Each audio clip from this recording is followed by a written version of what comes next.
dealing with body triangles and dealing with like retention movements on Mike's behalf to regain his back control when I'm trying to do these like rotational escapes. So we're here. So there's going to be, I'm just going to show the bottom side and top side back triangle. Like the middle is kind of like I'm forcing that position in the beginning anyways. So whether I'm on top or bottom, I'm trying to almost force that leg between my legs anyway, so I'm not going to really go over that. So either he's going to have a body triangle locked on the bottom side, so this ankle inside this knee. He might not be able to get it. So there's that. Jay, am I able to use it? My limbs are, I can't get my legs around them. Just to show the body triangle. He's going to wrap his legs twice. He's going to wrap his legs around. So, yeah, this is a lot more space. It doesn't matter. Okay. So he can lock the triangle. Yeah, so this is top side, or he might lock it bottom side here. All right. So my goal, whether it's top side or bottom side, is I'm trying to shelf the locking leg. So if he has a seatbelt here, my first go-to from this position, obviously protect my neck, like we talked about before. And now I'm going to try and get under this. And then now we've shelved that leg, where now I can start building my base and getting into that tripod position. So a lot of the time I might be able to just get up with the body triangles, right? Like if I just scissor my legs and get up, a lot of the time I can just get up with the body triangles because he doesn't have direct control of my hips because he's kind of above my waistline. Now if he was to lock his body triangle around my waist, right, it's going to be maybe harder for me to turn, right? So if he gets the top side like he has now, same thing. I'm going to like scissor my legs here, right, and get under this top leg and cross it over, right? And now we're in that same position. For now, I can remove the hook, and now I'm doing that bottom leg shelf again, where I'm turning to my knees and going to the tripod. Sometimes they hide this leg really good, like what Jay was doing earlier, and I can't like reach back and get it. Sometimes what I'll do is I'll use this hook here. So if I just kind of like down by my butt, yeah, there, right? So here, I can sometimes get this leg underneath here and then grab it as well. If I can't just go straight back, because if he's tucking this under my butt, it's kind of hard to get it with this leg, but sometimes I can get it with this one. Here, and then the same thing. Now we're going to that tripod position here. All right? So that's kind of like how we deal with the body triangles if they lock the body triangle on us. It's probably going to happen quite a bit because you're constantly trying to shelf one leg really deep, which kind of like forces the triangle, but it's the way we want to try and rotate to get out, right? I can use Mike that. Thanks, Jeff. Mike wasn't quite built big enough to wrap body triangles on me. No, that's facts right there. All right, so if Mike is the one in the back control, some of the movements that the top person might do to counter your escapes from here when you're dealing with the hooks. So if Mike removes the bottom hook, so remove the bottom hook, this one, here, and he starts trying to move away, right? One of the things that people will do is they'll make a strong hook, they'll reach, and they'll try and pull themselves back under and get that top hook in. So that's one thing we'll deal with.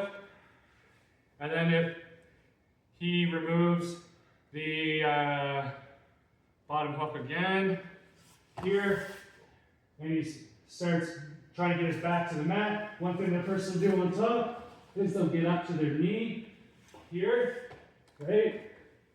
And then they'll chair sit all the way back to the other side as well. When they chair sit, they'll either have, just go to your side for a second.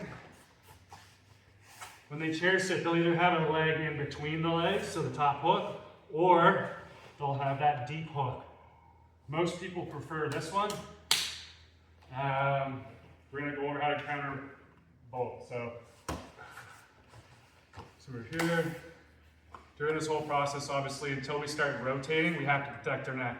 Once we've made an angle where he's like a T to my back, you no longer have to really protect your neck, which we'll go over in the tripod escape stuff.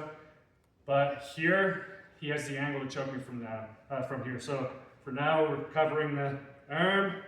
Here, I remove that bottom hook, and now he's gonna try and reach as far as he can with his bottom foot, and he's gonna try and pull himself under me and pull me across his body. Yeah, so immediately I'm staying tight. He's gonna keep that bottom hook, and I'm just blocking him out, and he's pulled me into the tripod escape position. All right? So again, we're here. I've somehow cut my hips, and he's trying, so here, stop here a second.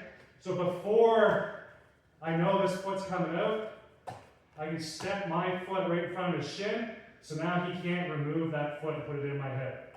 But let's say he's a little bit good or better than me, and he manages to beat me there. The next thing I need to do, hand to block the hip, as I turn the tripod here, so he never got the chance to get that second hook in, right? And then we're forcing the tripod position again like we talked about. Now the chair sit. So we're here, and this time I removed his leg. Now this time he's going to try and turn me away here, and then he's going to try and slide his knee behind my back, that knee, yeah, and then he's going to try and pull me across his butt to the other side, all the way over here, all right? So if he has just the hook inside and not a deep hook, so he just has the one leg in between my legs, when he goes for this motion, so build your base and slide behind me here, when he tries to pull me across, yeah, I'm staying tight, and I don't allow that second hook in, and I'm in the tripod position again, all right? Things will change a little bit when he goes for the deep hook, all right? So with the shallow hook, he's able to stop my hips from turning away, right? So that's why I turned in. The forward shrimp, he's already pulling me in that direction, but the deep hook, he's no longer like stopping me from turning away, but he's making it easier for me to do so. So you'll see what I mean here in a second. So we're here, and now he steps all the way over my hips. Good, so get up. Yeah, and he puts it here, right? So now he's not stopping my hips from turning in that direction. So I can escape, and kind of bring this in. Yeah, there we go. You don't want any space in here. So now I kind of have the option to escape in two different directions. All right? So this position is our deep shelved bottom leg. We're just underneath of it right now. All right? So if he's not actively pulling me away to the other side yet, I'll center my legs, bridge, and now we're in that tripod position. All right? If I feel like it's just easier to go with his pull, you can just stare in that tripod, or in that chair set. Yeah, here. If I feel like it's just easier to go with it, when he pulls me across both of his butt cheeks here, I'm going to block out his second hook. Right? And I'm going to come up to my tripod, where now I can start my escapes. Alright? So that's how we're going to deal with like the basic, well, I shouldn't say basic, but the normal like back retention movements. We just keep forcing the tripod escape. All right.